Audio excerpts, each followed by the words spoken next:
baada ya kumshukuru Mwenyezi Mungu Subhanahu wa Ta'ala na kumtakia amani mtume wake Muhammad sallallahu alaihi wasallam, awalan hatuna budi kurejesha shukrani kwa Mwenyezi Mungu Subhanahu wa Ta'ala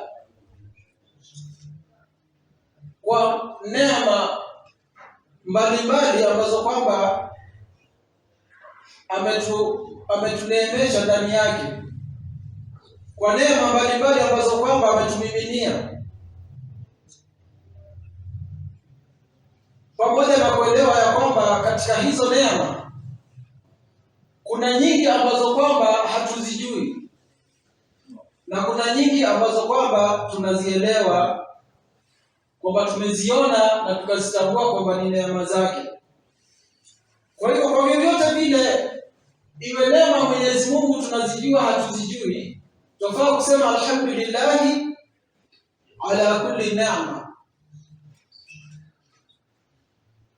kwa sababu kama inavyofahamika ni kuwa ufunguo wa kuzidishwa neema ni kushukuru zile neema za Mwenyezi Mungu Subhanahu wa Ta'ala ambao kwamba amekupatia katika maisha yako.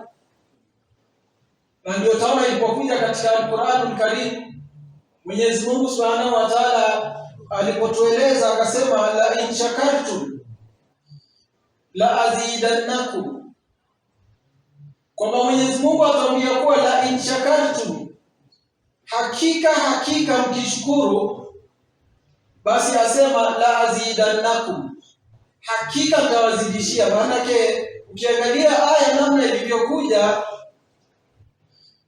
imeanza na maneno yenye kuonesha kwamba kuna taukidi katika yale mambo ambayo kwa Mwenyezi Mungu anatuambia, sema la in shakartum, imeanza pale na lam kuonesha kwamba halina shaka hili jambo, na Mwenyezi Mungu hana haja kwa mpaka hazungumze namna hiyo, kwa sababu yatosha kuwa maneno ya Mwenyezi Mungu tunafaa kuyasikiza bila hata kuwa imezungumzwa kwa namna ya kupoteza kwa taukidi ama haikuzungumzwa namna ile, kwa sababu ni Mola wetu.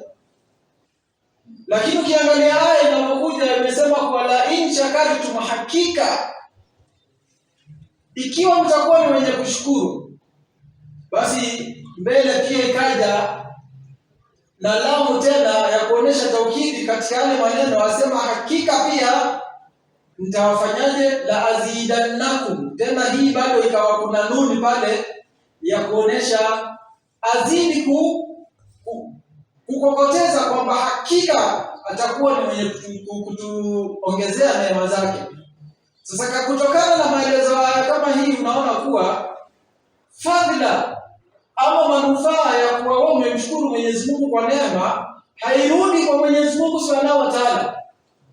Fadhila ya kushukuru kwa yarudi kwako wewe, kwa sababu Mwenyezi Mungu dua ghaniyun 'anil alamin. Mwenyezi Mungu yeye hahitaji chochote kwa walimwengu wala kwa kiumbe chochote wala kwa kitu chochote, lakini sisi ndio wenye kuhitajia sana kwa Mwenyezi Mungu Subhanahu wa Ta'ala, na bado tutakuwa ni wenye kuhitajia mbele ya Mwenyezi Mungu Subhanahu wa Ta'ala. Na kuhitajia kwa Mwenyezi Mungu, sisi kumhitajia Mwenyezi Mungu Subhanahu wa Ta'ala hakuna mwisho.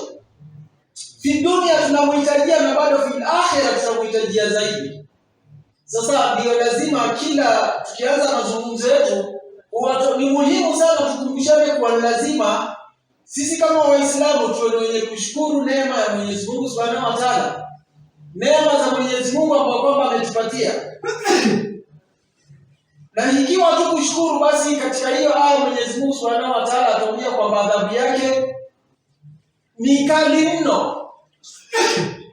Kwa hivyo ili tuepukane na adhabu, tuwe ni wenye kushukuru. Ili tuepukane na adhabu, tuwe ni wenye kutumia zile neema vizuri, kwa sababu wanazuoni wameeleza kuna aina tofauti za kwamba wewe kushukuru. Unakushukuru bilisani, unasema alhamdulillah.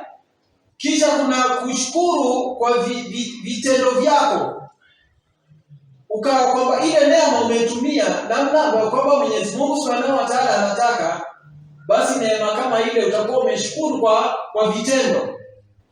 Kivyote unapokuwa utashukuru kwa ulimi, utashukuru kwa vitendo vyako, lakini alhasil ni kwamba yatakiwa uwe ni mwenye kushukuru kila siku katika neema ambazo kwamba Mwenyezi Mungu Subhanahu wa Ta'ala amekupatia.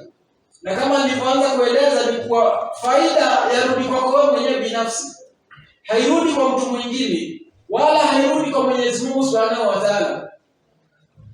Na katika maneno niliyozungumza katika siku za nyuma, tulikuwa tumeeleza kwamba kuna mambo matatu ambayo kwamba mambo haya ni matukufu na yanatakiwa kuchungwa sana, kuwa kusiweko na kukosewa heshima ya mambo haya, kwa sababu yamekuja katika dini kwamba ni mambo matukufu, basi hafai kuwa kuna violation yoyote katika mambo kama haya. Tukaeleza katika mali, utukufu wa mali kwamba lazima iwe itatumika vizuri, na kuchunga kwamba mali isiwe ni ya mtu fulani ama ni haki ya kikundi fulani ama watu fulani, basi ikawa ile mali itachukuliwa kwa dhulma ikanufaisha watu wengine. Hiyo ndio katika kuchunga ile utukufu wa mali, kwamba lazima ihifadhiwe na lazima mali itumike mahali kwake, na lazima mali iwe itaenda kwa yule anastahili kupata ile mali. Kisha ikaja tukaeleza jambo la pili kwamba kuna utukufu, hurmatu damu. Damu ni tukufu sana mbele ya Mwenyezi Mungu Subhanahu wa Ta'ala, na tukaeleza kwa urefu kuwa damu, utukufu wa damu inakuja kwamba damu ikiwa ni tukufu haifai kumwagwa. Maana yake ni kwamba mtu hafai kuuawa ikawa ile damu yake imemwagwa. Maana ukiambiwa kumwaga damu sana sana huwa ni mtu yule, labda kumetokea mauaji, sasa damu imemwagika na ule mtu amekufa. Sasa ndio kuchunga damu ni kwamba kuchunga maisha yake ule mtu asiwe ni mwenye kuangamizwa kwa namna ambayo kwamba si namna ya kisheria. Kisha tukasema tutakuja kueleza kugusia kidogo, ambayo ile ya tatu tulikuwa tumemalizia, ndio tuingie katika mada ambayo kwamba nimependa kuizungumzia leo. Sasa tukabakisha kule nyuma katika maneno nimeeleza kwamba jambo la tatu ambalo ni tukufu ni al-irdi, ile reputation ya mtu, heshima ya mtu ni moja katika mambo ambayo kwamba katika sheria ya Kiislamu yafaa kuchungwa sana, kwa sababu heshima ya mtu ikiwa imekuja ikawa imevunjwa, basi yule mtu anakuwa hata hana umakini, hana amani katika maisha yake. Manake mtazamo wa watu katika jamii kumwangalia yule mtu aangaliwa kwa mtazamo mwingine, na mtu mwenyewe binafsi katika sheria ya Kiislamu imeambiwa pia mtu afanye bidii mwenyewe kabla watu hawajakuwa wenye kuchunga heshima yake. Yeye mwenyewe pia afanye bidii kwanza, kuanza na yeye mwenyewe binafsi kuwa atachunga ile heshima yake. Sasa ndio ukaona imekuja mali, hurmatu dam, hurmatu almal, na kisha ikamalizika katika hurmatu al-ilm, kwamba utukufu wa heshima yako binafsi, kwamba lazima utukufu uchungwe wewe mwenyewe binafsi, ama utukufu wa dini,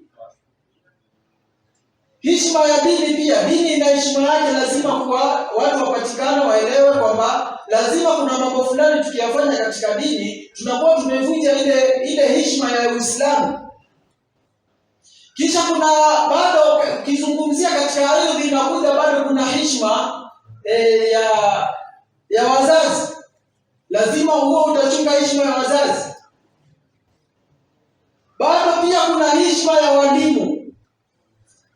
Mwalimu yoyote awaye yule, awe ni wa shule, awe labda ni wa college, ni wa university, awe ni wa madrasa, na wa madrasa ndio imekuja kwamba kuna ashad, yani kuna tashdidi kubwa kwamba katika heshima zote ndio yeye ako mbele, kwa sababu ya fundisho mambo ya dini. Sasa kuangalia kwamba heshima utachunga kila mtu kwa heshima yake, ndio ilipokuja katika hadithi ya Mtume sallallahu alaihi wasallam akasema, akiwajilia nyinyi ambao kwamba karimu qawmin faakrimuhu, akiwajilia nyinyi mtu ambao kwamba ni mtukufu kule kule kwao Mtume akaeleza kwamba huo mtu pia mtukuzeni, kwa sababu wale jamaa zao kule alikotoka wao ni kiongozi, wao ni mtu ambao kwamba ni role model, ni mtu ambao kwamba anaangaliwa sana katika jamii. Sasa ikiwa wao leo wanamheshimu, akija katika ardhi yenu nyinyi Waislamu, pia mkirimuni yule mtu, mtukuzeni yule mtu, kwa sababu kule aliko leo anatukuzwa, na akija huku lazima tuoneshe kwamba na sisi tunamtukuza. Na huo ndio Uislamu ulivyofundisha kwamba anzilu nasa manazilahu, kama ilivyokuja katika hadithi Mtume alisema anzilu nasa manazilahu, kila mtu mpatie ile daraja yake ambayo kwamba anayo, hata akawasimu Uislamu. Mfano, tuko katika msikiti na wakaja watu ambao kwamba si Waislamu, lakini kule kwao ni viongozi. Mfano, wamekuja kututembelea katika taasisi yetu ama katika msikiti ama ni katika madrasa, hatufai kuonesha kwamba tunawadharau kwa kuwa wao si Uislamu. Hapana. Uislamu umefundisha ya kuwa yoyote anaokuja na awe kwamba kule kwao ni mtu ambao kwamba anachukuliwa kwamba ni mtu mkubwa katika jamii, lazima iwe wewe utakuwa utamheshimu, fa akrimuhu, Mtume akaeleza. Na utaona katika kuonesha, ili tupate kuelewa kwamba heshima, kuchunga heshima ya mtu ni jambo muhimu sana katika sheria ya Kiislamu. Utaona Al-Imam Shafi'i katika kueleza masala kama haya alisema kwamba kuna sura mbili, suratani fil Qur'ani al-Karim bada'ata bi kalimati wai. Alieleza kwamba sura mbili katika Qur'ani zimeanza kwa neno wai. Wailun katika tafasiri nyingi za Qur'ani wayamaanisha kwamba adhabu kali. Sasa Imam Shafi'i atuambia, ukiangalia katika Qur'ani kuna sura mbili ambazo kwamba katika hizo sura mbili kila aya imeanza na neno wailu. Sasa Imam Shafi'i akasema al-ula fi a'radi nas, sura ya kwanza hilo neno lilipo hiyo sura ilipoanza na neno la wailu, hapa Mwenyezi Mungu alikuwa azungumzia katika sura ile vyeo vya watu, daraja za watu. Kisha akasema wathania, na katika sura ya pili ambayo kwamba imekuja kwa neno la wailu akasema fi amwali nas. Hii sura ilivyokuja Mwenyezi Mungu azungumzia kuhusu mali za watu. Sasa sura hizi mbili ukiangalia katika Al-Qur'an Al-Karim, nenda katika juzu amma, utaona sura ya kwanza ambayo kwamba imeanza na neno wailun ni ile wailun likulli humazatin lumaza. Unaona namna ilivyokuja wailun likulli humazatin lumaza, imeanza katika kueleza adhabu kali ni wale ambao kwamba ni kusengenya, kama tutaitafsiri kwa haraka. Adhabu kali ni wale wenye kusengenya, ama namna mufasiruna walipoeleza, kwa sababu utaweza kuona aya, labda utaona aya ni fupi, lakini ukiingia katika kutubu tafasir utakuja kuona labda unaweza kufikia maelezo marefu sana. Lakini kwa ufupi tu kwamba adhabu kali ni wale wenye kuwasema watu vibaya, kuwasengenya watu, kuwavunjia watu heshima kwa ulimi wao, basi ndio imekuja wailun likulli humazatin lumaza. Sasa hapa kuzungumziwa vyeo vya watu, kwa sababu tumesema katika maneno tuliyotangulia kueleza, tulieleza utukufu wa mali lazima namna gani ichungwe, tukaeleza utukufu wa damu namna gani, kisha ya tatu ilikuwa ni kueleza utukufu wa cheo cha mtu. Sasa katika hii sura ukiangalia imekuja kuwa yakemea. Mwenyezi Mungu anakemea sana wale ambao kwamba watakuwa ni wenye kuharibu vyeo vya watu kwa namna yoyote, ama daraja za watu kwa namna yoyote. Kisha ya pili ikaja Al-Imam Shafi'i namna alivyoendelea kueleza, akasema sura ya pili ni gani? Ni wailun lilmutaffifin, sura at-Tatfif. Akasema hii sura ya pili Mwenyezi Mungu azungumzia nini? Wale ambao kwamba wasiofanya usawa katika nini? katika mambo yanayohusiana na vipimo, wenye kupunja katika kupima, katika vipimo. Na hii ndio kitu ambacho inaendelea sana siku hizi. Utaona hata katika mambo yanayohusiana na biashara, mtu ataka sana apate zile pesa nyingi kwa kuchukulia watu. Leo zamani ilikuwa hata ukienda dukani ukaitisha kitu wewe, ilikuwa wapimiwa pale, lakini siku hizi zimepimwa kabisa. Wanasema ni kusave time. Time is money, wanasema ni kusave time, kwa hivyo ipimwe. Lakini wewe nenda uagize, wewe agiza, mfano umeagiza sukari yako kilo 10, utapewa kilo 10, lakini ukienda kupima vizuri, jamaa anajua katika kila kilo 10 mimi nitachukua nusu. Lakini namna zishakuwa bakti, wewe huwezi ukajua. Basi jamaa shapiga hesabu yake, katika kila gunia tu achukue kilo moja, kila gunia 50. Hizo ni kilo 50, ashapata gunia yake ya kilo 50. Sasa yuona ni katika kupata, lakini si kupata. Waandikiwa kwamba wewe umechukua katika mali ya Muislamu, ama hata kama si Muislamu, waandikiwa kwamba umechukua katika mali ya mtu binadamu mwenzako kwa namna ambayo ni ya dhulma. Kwa namna ya kuangalia kibinadamu na maisha yanapoenda kwa sasa, wewe utasema ya kuwa nimefaidika mimi kwa sababu nimechukua nimepima, labda ni mchele nini nimepima, kisha nimechukua robo katika kila dunia. Ona umeweka pesa, lakini mbele ya Mwenyezi Mungu Subhanahu wa Ta'ala itakuwa una nini? Unaandikiwa kwamba mali za watu umechukua kwa namna ambayo kwamba si sawa.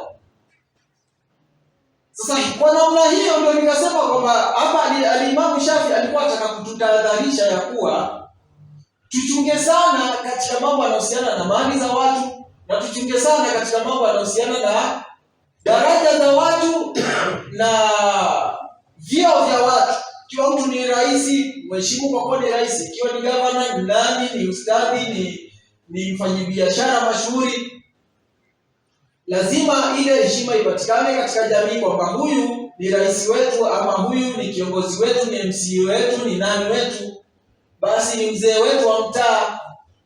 Lazima ile heshima iwe, ndio kutakuwa kuna kuelewana katika jamii. Sasa tumemaliza katika kuzungumzia mambo matatu, nataka tugusie kidogo baada ya kwamba ilikuwa nizungumzie, kwa sababu nilitaka kwanza nimalizane na hiyo ambapo kwamba tulikuwa tumeacha nyuma huko, ilikuwa sijamaliza. Lakini kwa dakika chache ningependa kuzungumzia jambo ambalo kwamba yatakiwa sisi kama Waislamu tuwe tunalo katika maisha yetu. Na jambo lenyewe nini? Ni kitu kinaitwa katika sheria, imekuja at-tauba, imekuja katika aya nyingi sana za Qur'ani, na imekuja sana pia katika hadithi za Mtume sallallahu alaihi wasallam, ya kuwa kuhimizwa sana Muislamu kila akikaa katika maisha yake, awe kila siku inayopita awe atakuwa ni mwenye kutubu kwa Mwenyezi Mungu Subhanahu wa Ta'ala kwa makosa tofauti ambayo kwamba atakuwa amefanya. Kwa kuwa inaeleweka kwamba binadamu yoyote yuko katika njia ya kukosea. Kullukum khata'una, kama ilivyokuja katika hadithi Mtume sallallahu alaihi wasallam akaeleza ya kuwa kullukum khata'una, nyote ni wakosaji. Mtume aeleza kwamba binadamu wote ni wenye kukosea, na wale wabora kukosea hata waabuna ni wale ambao kwamba wenye kutubu. Sasa kwa kutokana na hadithi lazima tufahamu kwamba binadamu atakosea, tofautiana katika daraja ya makosa uliyoyafanya, lakini watu hukosea tu. Sasa Uislamu kaja kufundisha ya kuwa ikiwa umekosea lazima utafanya toba katika ile kosa ulilokosea. Sheria ikabainisha kuwa kuna makosa ambayo kwamba ni makubwa na kuna makosa ambayo kwamba ni madogo. Maana makosa madogo ina maana kwamba dhambi zake si kama dhambi za makosa yale makubwa ambayo kwamba uliyofanya. Na hata katika sheria isiyokuwa ya kidini, labda mfano hata tukiingia katika sheria za nchi, utaona pia kuna makosa ukayafanya wewe, itahesabiwa kotini kwamba si kosa kubwa sana. Mfano wewe umekosekana na gari yako haina side mirror, Hilo ni kosa kulingana na sheria za dola, sheria za nchi. Lakini kosa hilo ni tofauti na mtu ambaye kwamba alichukua pesa za serikali, pesa za wananchi akatumia vibaya kwa maslahi yake. Mtu ambaye kwamba amekuwa katika corruption mfano. Kosa hilo ni tofauti na kosa ambalo kwamba mtu labda amefanya mada, mtu ameua katika. Basi na Uislamu namna hii ikawa kwamba na mtu asielewe kwamba sasa nimetoa mfano ati Uislamu ulikopa kule. Watu wasielewe kwamba sasa hii mfano uko namna hii. Kwa hivyo ati Waislamu waliangalia sheria international law ama waliangalia sheria za kizungu ndio na wao wakaweka sheria hivyo namna. Hapana, ilianza kwanza sheria ya Mwenyezi Mungu Subhanahu wa Ta'ala, na ndio sheria ambayo kwamba ni adila. Sheria ambayo kwamba iko na uadilifu katika ulimwengu mzima ni ile sheria ambayo kwamba Mwenyezi Mungu Subhanahu wa Ta'ala ameweka. Kwa sababu Mwenyezi Mungu ni al-haq. Mwenyezi Mungu ni mwenye ni just, yani ni mwenye uadilifu. Sasa hawezi akaleta sheria ambayo kwamba itakuwa haina uadilifu, na yeye mwenyewe ni mwadilifu. Sasa ndio nilikuwa naeleza kuwa katika toba itaambiwa kuna makosa ambayo kwamba ni makubwa na makosa ambayo kwamba ni madogo. Lakini kabla hatujafika huko, kwa sababu tumesema tuzungumzie kuhusu toba. Toba ni wewe kurudi kwa Mwenyezi Mungu Subhanahu wa Ta'ala, ukajuta kwa yale makosa uliyoyafanya, na kama kuna haki ya mtu katika yale makosa utarejesha.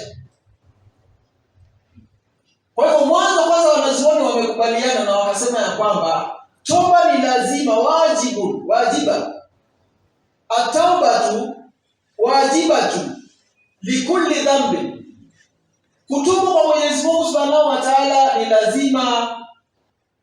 Yaani wanazuoni wa Kiislamu wenye kuweka sheria ya Kiislamu, wenye kueleza sheria ya Kiislamu wanasema ile kutubu baada umefanya makosa mbele ya Mwenyezi Mungu Subhanahu wa Ta'ala ni kitu ambacho kwamba kwa ijmaa wanachuoni ni lazima, ni jambo ambalo kwamba ni lazima utafanya.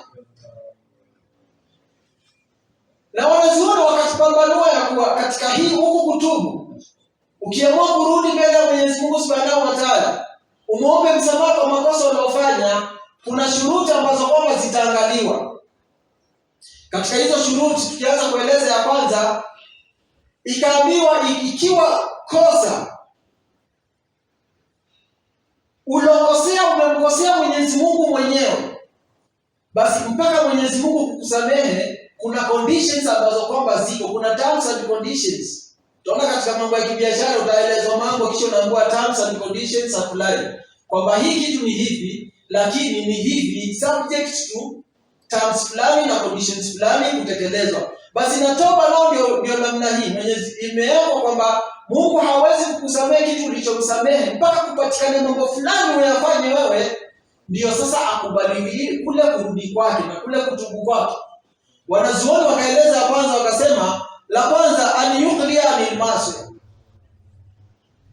Ikiwa taka Mwenyezi Mungu Subhanahu wa Ta'ala akusamehe kosa uliofanya, na ikiwa kule kukosea kwako umemkosea Mwenyezi Mungu Subhanahu wa Ta'ala, kuna sharti tatu.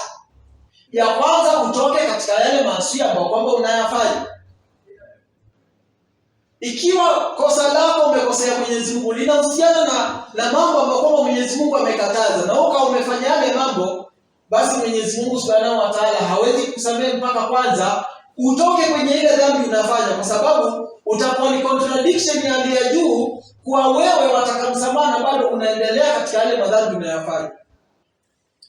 Sasa huko wataka msamaha kwa Mwenyezi Mungu Subhanahu wa Ta'ala na bado wewe uko kwenye ile dhambi, hauko serious katika kuomba ule msamaha. Kwa hivyo la kwanza stop yale mambo unayofanya, wachana nayo kwanza. Kisha sheria ya pili wakasema an yandama ala fi'liha. Sheria ya pili, kama unataka Mungu akusamehe, pia ujute katika moyo wako kwamba ulifanya kile kitu. Sasa wewe usiende ukakosea kisha ukasifu yaani ukasifu namna ambayo kwamba ulifurahia kufanya kile kitu. Yaani hata ulimwengu umebadilika siku hizi. Zamani ilikuwa mtu akikosea basi ni yeye na Mwenyezi Mungu Subhanahu wa Ta'ala kwanza atakuwa anaumia katika moyo wake kwamba amefanya kile kitu. Lakini siku hizi watu watu wamekuwa yaani hata hawajali kama hata tunaona mtu ataanika katika mtandao kabisa. Aweza kuandikia katika mtandao kwa jana nilikuwa mahali fulani nilifanya kitu fulani. Ataka alafu ajabu utaona kuna watu watalike, kuna watu wengine watafollow.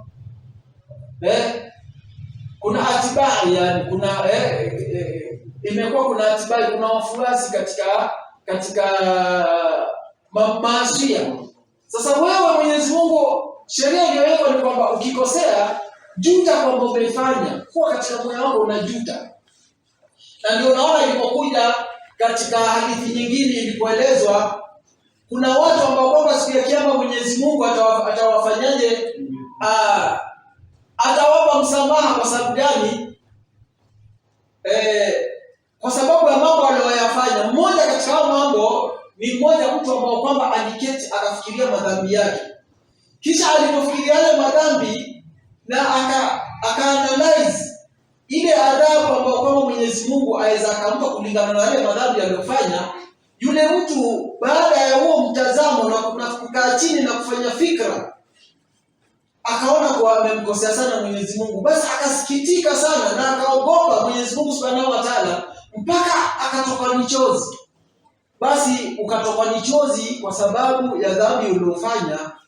Basi wewe umeingia katika hii sheria tuliyosema umejuta, kwa sababu tumeambiwa anienda ala fiiliha. Wewe utajuta kwamba ulifanya lile kosa. Sasa huwezi kumwomba Mwenyezi Mungu Subhanahu wa Ta'ala msamaha na wewe mwenyewe una nini? Wewe mwenyewe wafurahia kwamba ulifanya lile kitu. Moyo wako wafurahia kwamba mimi nilienjoy sana.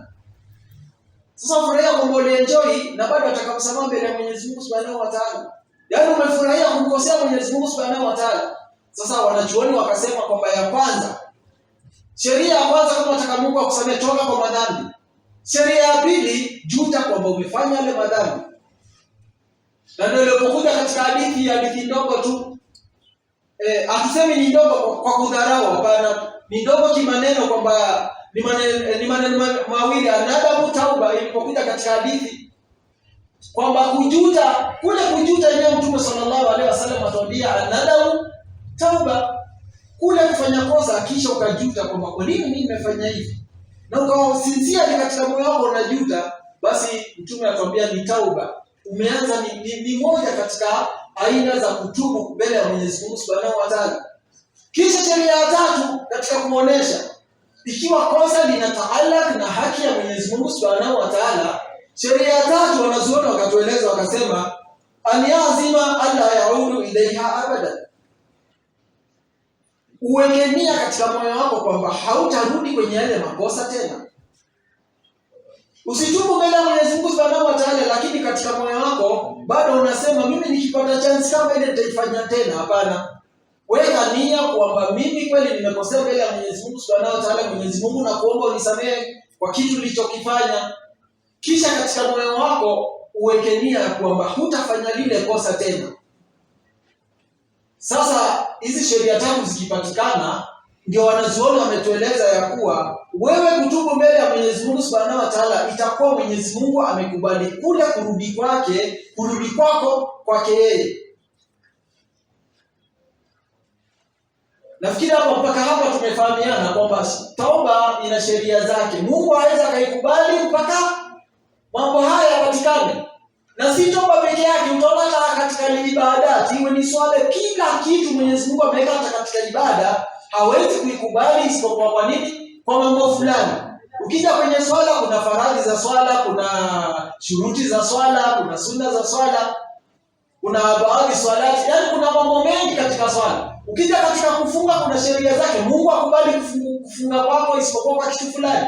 Ukija katika hija kuna mambo yafanye ndio Mungu akubali hija yako. Ukija katika mambo kuhusiana na labda siku ya Idi kuchinja, Idi ya kuchinja, utaona hata ule mnyama mwenyewe amewekewa sheria kwamba mpaka Mungu akubali kwamba wewe umechinja, ni mpaka mnyama ana sifa zile. Kwa hivyo si jambo geni ukiambiwa katika kutubu kuna kitu fulani. Kila kitu katika ulimwengu unaambiwa kuna hivi. Hata katika kufaulu katika maisha kwa wataka kufaulu.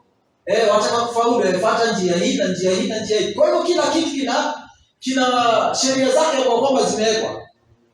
Sasa na wanazuoni wakasema haya mambo matatu niliyoeleza ni kwamba ikiwa umemkosea Mwenyezi Mungu, ndio sheria tatu ufanye mambo hayo matatu niliyoeleza. Ya kwanza, utoke katika maasi. Ya pili, ujute kwamba umefanya. Ya tatu, weke nia kwamba wewe hutarudia lile kosa. Ndio Mungu atakusamehe lile kosa. Ikiwa kosa ulilokosea umemkosea Mungu, mfano ni kosa la umeambiwa Mungu ameamrisha utoe zako, umekosa kutoa zako, wewe umemkosea Mungu direct. Ama ni kosa linalohusiana na kuswali, umemkosea Mungu direct. Kwa hivyo ikiwa kosa umemkosea Mungu direct, sheria ni tatu. Kisha wanazuoni sasa wakasema wewe umekosea na kosa ulilolifanya ndani yake kuna kufungamana kwamba kuna haki ya mtu ndani yake. Wakasema sheria ni hizo tatu nilizoeleza. Kisha kuna sheria ya 4. Ikiwa ukukosea dhambi uliyoifanya umefanya, lakini umemkosea binadamu mwenzako, basi Mungu naye hawezi kukubali kukusamehe mpaka kuongezeke condition ya 4. Sasa kuna ya 4 imeongezeka. Hizo tatu nilizoeleza, alafu ya 4 ni ipi? Ya 4 ni kwamba wewe ile haki ya ule mtu uregeshe, ndio Mungu akusamehe. Ama kama hukuregesha ile haki, umueleze, ikiwa yeye ataridhia kukusamehe akusamehe, ndio Mungu sasa akubali. Kwa nini imekuwa namna hii? Kwa sababu ikiwa sisi tutakoseana, mimi nikukosea wewe, alafu mimi nifanye toba, nimechukua pesa zako mfano, nimechukua mali yako kwa dhulma, alafu mimi nimekudhulumu, nimekupokonya mali, alafu nifanye toba kwa Mwenyezi Mungu Subhanahu wa Ta'ala, Mwenyezi Mungu anisamehe. Je, wewe ile haki yako sitakuwa imepotea? Haki yako itakuwa imepotea. Na ndio sasa Mwenyezi Mungu Subhanahu wa Ta'ala, wanazuoni wakaeleza kwamba sheria ya 4 ni urudishe kile kitu, ili kuwa kumepatikana haki, kwa sababu huyu mali yake imechukuliwa, wewe umefanya toba, Mwenyezi Mungu amekusamehe. Je, huyu aliyodhulumika haki yake itenda wapi? Na Mwenyezi Mungu, kama rabuka bidhalamin lil abid, imekuja katika Qur'ani, Mwenyezi Mungu si mwenye kudhulumu waja wake. Mwenyezi Mungu ni mwenye uadilifu. Sasa ndio kaja sheria, ikiwa ni haki ya mtu umechukua, kwa kabla hujaomba Mwenyezi Mungu msamaha kwanza, rudi kwa ule Muislamu mwenzako ambao kwamba umechukua haki yake. Hii wewe utafanyaje? Utarudisha kwanza. Ulichukua pesa zake, basi nenda umueleze kwa mimi bwana nimechukua pesa zako. Au hata kama yeye anajua, nenda kwake mzungumze, akiwa atakusamehe ni sawa. Mlango wa kusameheana katika Uislamu huko. Haijakuwa ule msimamo mkali. Kwenye Uislamu hakuna ule msimamo mkali wa kwamba ule msimamo wa hardliners, yani ile wanahitaji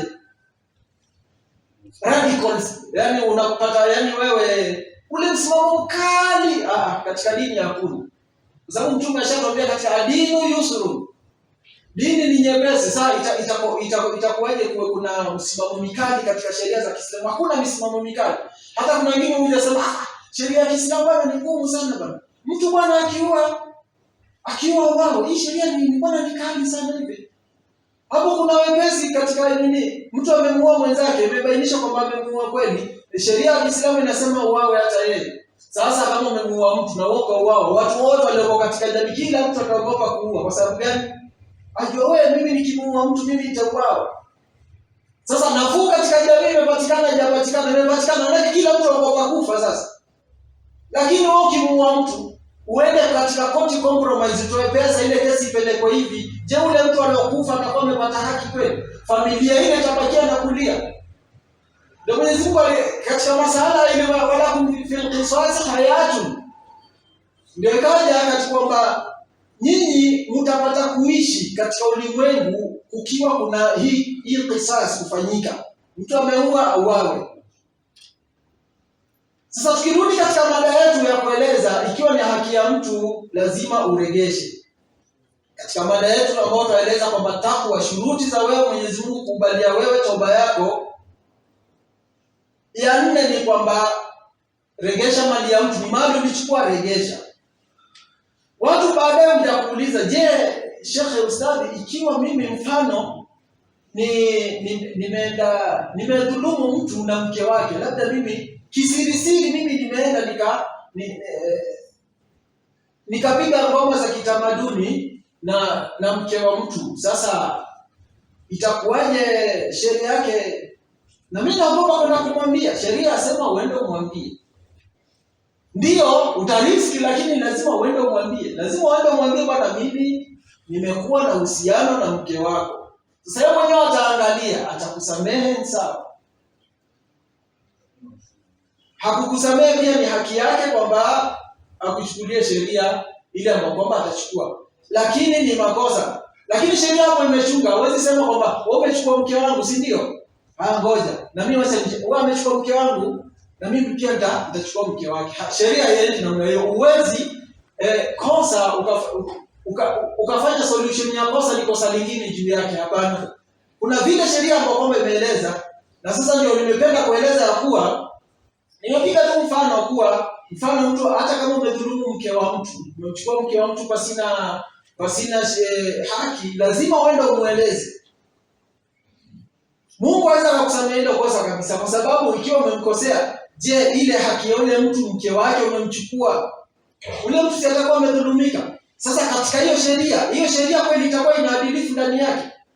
Itakuwa uadilifu umekosekana? Na sheria ya Mwenyezi Mungu ndio ambao kwamba ina uadilifu kuliko sheria zote, kama nilivyotangulia kueleza, kwa sababu ni sheria kutoka kwa Mwenyezi Mungu, na Mwenyezi Mungu ni al-haq al-adl. Mwenyezi Mungu ana uadilifu.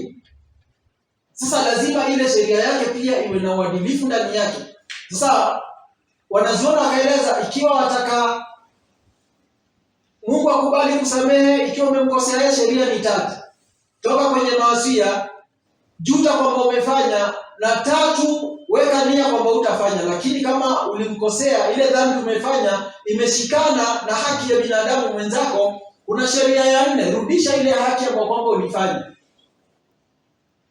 Hata kama unapokuwa unasikia, mfano mtu amepewa ofisi, ni kiongozi wa serikali mfano, ama ni shirika fulani, na kama ametumia pesa za wananchi vibaya katika kufanya mambo yake, kihakika kabisa haki kupatikana, uwafaa ile pesa irudishwe katika mfuko wa wananchi. Si ati mtu umechukua milioni 200 kisha umepigwa faini milioni 100, umetoka kesi imeisha, alafu umebaki na milioni 100, imekuwa ni biashara. Si sheria tena kufuatwa hapo. Yatakiwa ile pesa ambayo kwamba ulichukua irudi tena katika wananchi. Sasa hivi ndio inatakiwa. Sasa tukieleza, tuingie sasa kuangalia, tunasema kwamba tueleza toba, kurudi kwa Mwenyezi Mungu Subhanahu wa Ta'ala kwa makosa uliyofanya. Je, dalili ziko katika Qur'ani ambazo kwamba tutatuambia tutubu mbele ya Mwenyezi Mungu Subhanahu wa Ta'ala? Dalili ziko nyingi sana.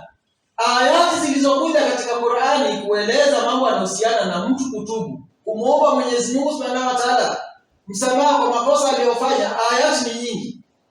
Hatuwezi kutaja zote kwa wakati kama huu, muda ni mchache, lakini labda nitaje baadhi. Mwenyezi Mungu Subhanahu wa Ta'ala ametuambia watubu ila rabbikum.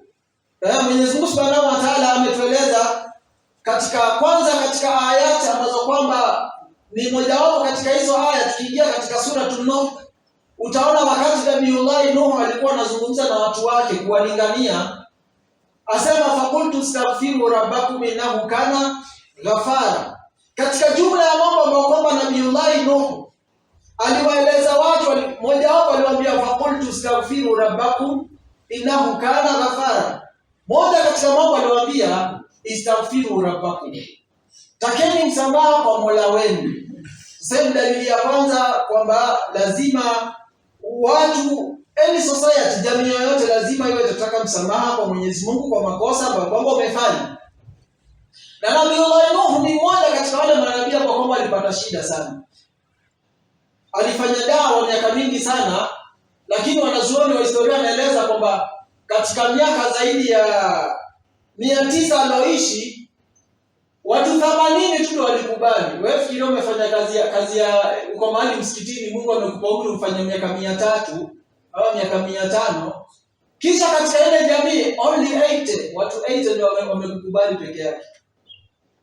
Sasa ni mmoja katika wale manabii ambao kwamba walipata shida, na ndio tunaona nafikiri ni katika wale watano katika ulul azmi. Kuna manabii ambao kwamba wameitwa ulul azmi katika Uislamu. Sasa kwa ufupi aya ambayo kwamba ninaeleza, Nabii Nuh aliwaambia watu wake, faqultu astaghfiru rabbakum innahu kana ghafara. Kisha kwa mbele aya eleza kwamba mkifanya toba, aliwaambia mkiomba msamaha kwa Mwenyezi Mungu mtapata manufaa gani? Tutakuja kueleza. Katika aya nyingine Mwenyezi Mungu Subhanahu wa Ta'ala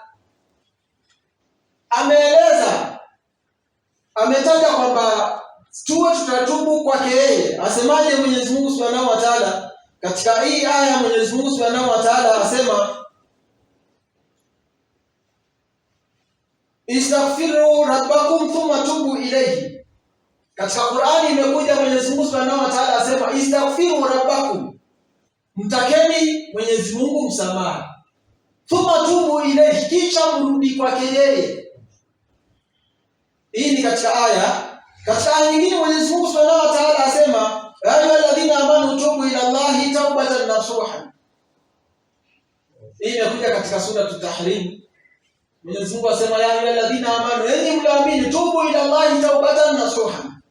Tubuni kwa Mwenyezi Mungu toba ambayo kwamba ni ya kikweli. Toba ya kikweli ni ile ambayo kwamba ukiamua kurudi mbele ya Mwenyezi Mungu kumuomba msamaha, umerudi kikamilifu na kwa moyo mmoja na kwa ukweli katika kule kurudi kwako. Si ati umetubu tu, umekuja Ramadhani basi umetubu makosa yako, kisha baada ya Ramadhani umerudi yale makosa yako, hujafanya toba tanasuha. Toba tanasuha ni ile ulikuwa katika makosa fulani lakini ukaamua kurudi kwa Mwenyezi Mungu Subhanahu wa Ta'ala na ukatoka katika yale makosa, ndio inaitwa toba tanasuha. Ukatoka katika yale makosa kikamilifu, basi ndio inakuwa toba tanasuha. Kwa hivyo kwa uchache ni kwamba tumefahamu ya kuwa katika Qur'ani ayati ziko nyingi sana ambazo kwamba zinaeleza kuwa lazima watu wawe watatubu kwa Mwenyezi Mungu Subhanahu wa Ta'ala. Ama hadithi ndio nyingi zaidi, lakini hatuwezi kueleza, lakini tutachukua tu hadithi moja katika hadithi ya Mtume sallallahu alaihi wasallam aliozungumzia jambo hili la kutubu kwa Mwenyezi Mungu Subhanahu wa Ta'ala. Anasema, wallahi inni la astaghfirullah. Mtume sallallahu alaihi wasallam atuambia, wallahi, tena hapa mbele ya Mwenyezi Mungu Subhanahu wa Ta'ala asema, inni la astaghfirullah fil yawmi akthara min 70 marrat. Mtume katika kutuonesha umuhimu wa sisi tukikosea turudi kwa Mwenyezi Mungu tumuombe msamaha, asemaje? Asema ya kuwa wallahi, sasa ni maneno ya Mtume, wallahi, na hapa kwa Mwenyezi Mungu Subhanahu wa Ta'ala, yaani ameapa ili wale maswahaba wazidi kuamini kwamba hili jambo. Maswahaba hawana shida na kumwamini Mtume sallallahu alaihi wasallam, lakini ameweka hii ili wao wakisikia ameapa wataelewa kwamba hili jambo ni jambo muhimu sana. Ni kama namna ilivyokuja katika Qur'ani. Mwenyezi Mungu aliteremsha Qur'ani kwa lugha ya Kiarabu ili wale watu pia wataweza yaani katika ile kuteremsha Qur'ani kwa lugha ya Kiarabu, katika ile jamii ambao kwamba yazungumza Kiarabu, Qur'ani ilikuja kwa namna ambao kwamba wao wenyewe huzungumza namna hiyo. Ikiwa katika lugha ya Kiarabu kuna kuapa Mwenyezi Mungu, utaona katika Qur'ani kuna ayati ambazo kwamba amekuja kwa namna ya kuapa. Mfano, fala uqsimu bimawaqi'in nujum, ama la uqsimu biyaumil qiyamah. Sasa kuna kasam ambazo kwamba ziko nyingi ambapo kwamba Mwenyezi Mungu Subhanahu wa Ta'ala ameapa. Lakini Mwenyezi Mungu kuna namna yake ya kuapa na Mtume kuna namna yake ambapo kwamba wanaapa. Sasa Mtume sallallahu alaihi wasallam anaapa, anaambia maswahaba, lakini hilo jambo ambalo kwamba anaanza kuambia, ameanza kuapa kwanza akisema wallahi. Sasa wewe mtu akikwambia kitu alafu kwanza aanze na kukuapia Mwenyezi Mungu, wallahi na kuapia kwa Mwenyezi Mungu ni kadhaa kadhaa kadhaa, wewe utaamini au huamini? Lazima unaamini. Hata katika maisha yetu ya kawaida tu, mtu akikwambia kitu bila kuapa, hapo kuna 50-50, unaweza usimsadiki. Lakini mtu akwambia wallahi billahi tallahi mimi nakuapia kwa Mwenyezi Mungu, basi yale maneno huwa yana uzito sana kwako wewe, na kuna uwezekano mkubwa wewe kukubali yale maneno kuliko akiwa hajaapa. Sababu Mtume sallallahu alaihi wasallam akaapa akasema wallahi, na hapa kwa Mwenyezi Mungu, inni mimi mwenyewe. Sasa mtume ndio anambia masahaba, la astaghfirullah, na muomba Mwenyezi Mungu msamaha, fil yaumi, katika siku, akthara min 70 marata, zaidi ya mara 70. Sasa mtume ni yule tumeambiwa amesamehewa makosa ambayo kwamba aliyoyafanya na atakayoyafanya, na bado mtume amtaka msamaha Mwenyezi Mungu Subhanahu wa Ta'ala. Na ukiambiwa mtume sallallahu alaihi wasallam amesamehewa makosa aliyoyafanya na atakayoyafanya, wewe usielewe kwamba mtume basi amekuwa ni mtu mwovu, basi alikuwa yuasi tu. Hapana, ni kule kibinadamu amekosea mahali tu, si ati kama sisi namna tunavyokosea katika maisha yetu. Sitafanya madhambi ambayo kwamba ni makubwa, lakini ikiambiwa mtume kukosea, si kukosea ile ya kusudi kama sisi, ni kibinadamu jambo tu, na wala sio kila siku. Ni mara kadhaa tu zaweza kuhesabika kwamba mtume labda kibinadamu alifanya hivi na ilikuwa sawa afaa kufanya hivi. Sasa ikiwa mtume kwa hali hiyo amesamehewa madhambi yake aliyoyafanya na atakayoyafanya, na anataka msamaha mbele ya Mwenyezi Mungu, anamwambia Mwenyezi Mungu amsamehe. Je, sisi ndio wafaa kabisa tumuombe Mwenyezi Mungu Subhanahu wa Ta'ala msamaha kila siku? Kwa sababu sisi tunakosea zaidi, sisi tuna upungufu zaidi. Na ndio ilipokuja masala yanahusiana na kueleza sunna, kueleza somo, ndio wanazuoni wengine waliposema ili uelewe kwamba mtume si daraja kama sisi, ni binadamu, basharun la kal bashar. Ni kweli. Hata wanakwambia mtume nani? Mtume ni kama mimi tu. Ni kweli. Mtume ni binadamu kama wewe, ana mikono miwili na macho mawili, lakini mtume daraja yako si kama yake. Hapa hiyo kwa mtume si kama mtu wa kawaida, ni kwamba ana daraja fulani. Wewe mtume ameenda Israeli Miraj, wewe umepelekwa Israeli Miraj, hujaenda. Mtume amezaliwa ametahiriwa, wewe umepelekwa, umezaliwa umetahiriwa kweli? Mtume kwanza kuzaliwa amesujudu, wewe kwanza umeanza kuswali miaka 7, labda ufike miaka 7 ufundishe kuswali.